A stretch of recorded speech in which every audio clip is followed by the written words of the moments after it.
여러분 안녕하세요. 국민의힘 국회의원 태영호입니다. 지난주부터 제가 우리 국민의힘 정강과 더불어민주당 정강을 서로 비교하면서 어떤 점이 같고 어떤 점이 다른지 말씀드리고 있습니다. 오늘은 제가 두 당이 역사관이 어떻게 차이 나는지에 대해서 말씀드리려고 합니다. 물론 제가 말씀드리는 것은 우리 당의 공식 입장은 아니고 저 개인의 사견이라는 점을 이해해 주십시오. 한국에서 우파와 좌파, 또 보수와 진보 사이의 이념 대결, 또 정책 대결보다 항상 앞에 먼저 나오는 것이 한국 현대사에 대한 평가입니다. 저는 이 현대사에 대한 보수와 진보의 논쟁이 정말 해묵은 논쟁이라고 생각합니다. 그럼에도 불구하고 오늘 이 순간까지 이 해묵은 논쟁이 계속되고 있는 것은 어떤 역사관을 가지고 있는가, 이에 따라 보수와 진보에게 서로 상대방의 정체성을 건드리는 아주 민감한 문제로 되기 때문인 것 같습니다. 이번에 우리 국민의힘 정강에서 한국 현대사에 대한 평가는 대단히 큰 변화가 있었습니다. 우선 우리 정강의 제목이 모두의 내일을 위한 약속입니다. 그리고 처음부터 국민의힘은 모두의 내일을 함께 만들어 나가는 정당이다, 이렇게 천명하고 있습니다. 제가 우리 당 정강에서 제일 좋아하는 문장이 바로 모두의 내일을 함께 만들어 나간다, 이 대목입니다. 만일 우리 당에서 모두를 다 품으려는 의지가 없었다면 4년 전까지만 해도 북한 외교관이었던 저 같은 사람이 어떻게 강남갑에서 우리 당의 공천을 받아 국회의원으로 당선될 수 있었겠습니까? 맞습니다. 우리 당 정강의 제일 핵심은 갈등과 분열을 넘어 국민 통합에 기여하는 것입니다. 북한에는 역사에는 미추가 없다, 이런 말이 있습니다. 역사는 역사로서 존재하는 것이 그에 대해서 긍정과 부정의 입장도 낼 수 없다, 이런 말인 것 같습니다. 먼저 국민의힘은 정강 제일 앞 도입부에 이렇게 말하고 있습니다. 반만년의 역사와 빛나는 전통을 자랑하는 우리는 3.1 독립운동과 대한민국 임시정부의 정통성을 이어받고 공산주의 침략에 맞서 자유민주주의를 지켜낸 자랑스러운 역사를 가지고 있다. 우리 당은 우리의 역사를 자랑스러운 역사로 인식하며 공산주의 침략에서 자유민주주의를 지켜낸 역사 사실을 중시하고 있습니다. 그리고 우리는 갈등과 분열을 넘어 국민 통합을 위해 노력하며 진영 논리에 따라 과거를 배척하지 않는다 라고 말하면서 통합과 상생의 가치에 큰 비중을 두고 있습니다. 또한 우리 당 정강에는 경제개발 5개년 계획과 새마을 운동 등 한각의 기적을 일으킨 산업화 세대의 조국 근대화 정신과 자유민주주의를 공고히 한 228 대구 민주화운동, 38 대전 민주의고, 3.15 의고, 4.19 혁명, 부마 항쟁, 5.18 민주화운동, 60 항쟁 등 현대사의 민주화운동 정신을 이어간다고 밝히고 있습니다. 우리 당 정강은 산업화를 이룬 조국 근대화 정신과 민주화를 이룬 민주화운동 정신을 똑같이 소중하게 여기고 있습니다.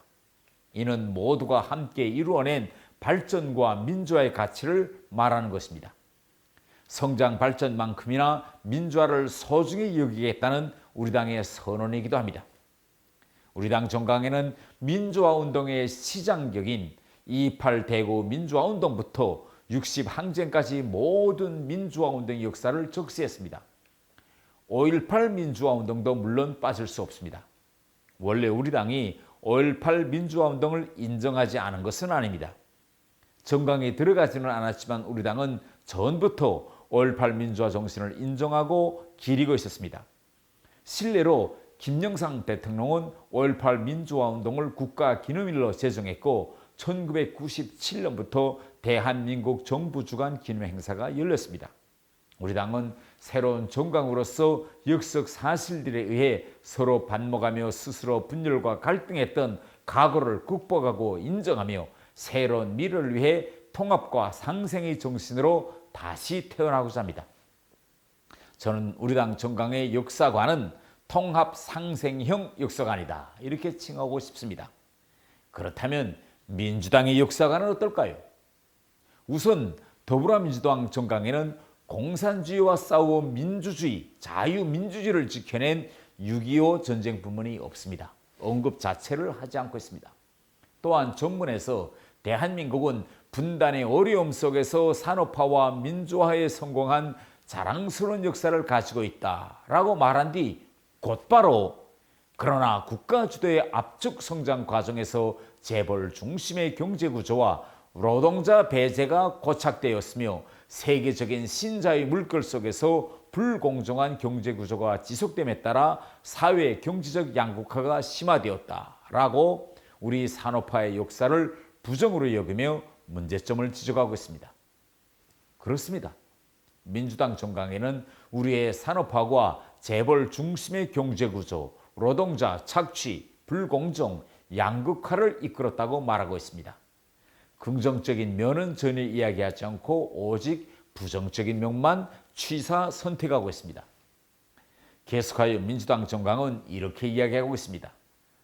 1987년 이후 민주화의 과정 속에서 절차적 민주주의의 성과는 거두었지만 국민 주권 원리와 모든 국민의 삶을 보장하는 실질적 민주주의로 확장되지 못한 한계도 있었다라고 말하고 있습니다. 현재의 민주주의는 미완의 민주주의라는 입장입니다. 민주당은 산업화 민주화의 역사에 대해 긍정적인 부분은 취사 선택에 지우고 과거 부족한 부분, 부정적인 부분만 찝어서 꼭 바로잡아야 미래로 나갈 수 있다, 이렇게 이야기하고 있습니다. 민주당 역사관은 취사 선택형 역사관이 아닐까, 저는 이렇게 생각합니다. 역사에 대한 대의적인 포용과 인정, 그리고 통합의 정신은 찾기 어렵습니다. 결론적으로 우리 당은 공산주의에 대한 투쟁과 산업화, 민주화의 역사 등을 모두 같이 전술하는데 민주당은 공산주의에 대한 투쟁과 산업화의 역사를 거의 찾아볼 수 없다는 것입니다. 저는 이 부분이 두 당의 가장 큰 차이라고 생각합니다. 국민의힘은 정강에서 진보가 인정받고 싶어하는 큰 문제를 대범하게 인정하고 포용했습니다. 저는 진보도 보수가 자랑스러워하는 이 부분을 서로 인정해 주어야 우리가 갈등을 극복하고 보수와 진보, 여야의 협치, 국민의 화합을 이룰 수 있다고 생각합니다. 사실 이승만 대통령이 선택한 자유민주주의와 박정희 대통령이 추진한 산업화의 가치인 자유시장 경제 성장 중심주의가 우리 대한민국이 전 세계에서 인정받는 국가로 우뚝 설 수 있게 한 것입니다. 과거를 보듬고 현재를 생각하며 미래로 나아가자. 이것이 우리 당의 정강입니다. 과거의 잘못은 꼭 바로잡고 가야 한다는 것이 민주당의 정강. 선택은 여러분의 몫입니다. 감사합니다.